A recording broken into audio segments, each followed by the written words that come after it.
ito dahil nakikita ninyo sa papel. Kaya wala din kumukontra sa akin dahil nakikita sa papel. Ang ginawa nila, gumawa sila ng sarili nilang listahan. Doon nakikita mo, pinaghati-hatian nila ang school building program at inattach nila sa General Appropriations Bill na sinabmit nila sa Senado. Sinabi namin sa mga senators, nakita nyo ba kung anong ginawa? Sabi nila, oo, nakita namin kung anong ginawa ng House of Representatives. Sabi ko, please, hindi natin masasolve ang problema ng school building program kung ganito lagi ang nangyayari sa budget ng new construction. And meron pang ibang problema sa loob ng budget. Sinubukan ng mga senators na tanungin, pasagutin, sumasagot, yes, pero pagdating sa BICAM, anong nangyari?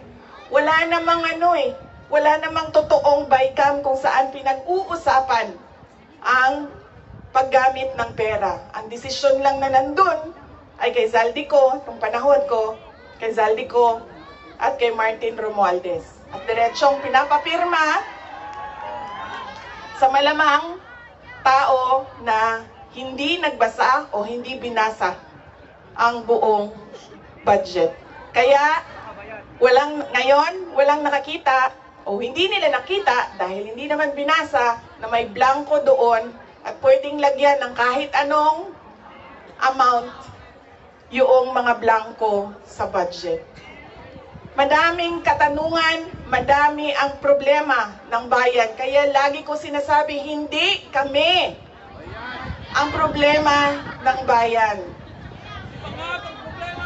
Ang problema ng bayan ay ang governance mismo ng Pilipinas.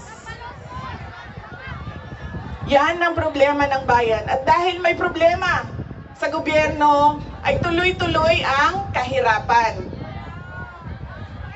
doon sa ating bayan.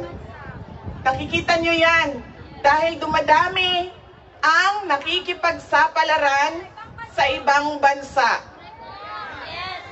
Dahil sa kawalan ng oportunidad doon sa ating bayan.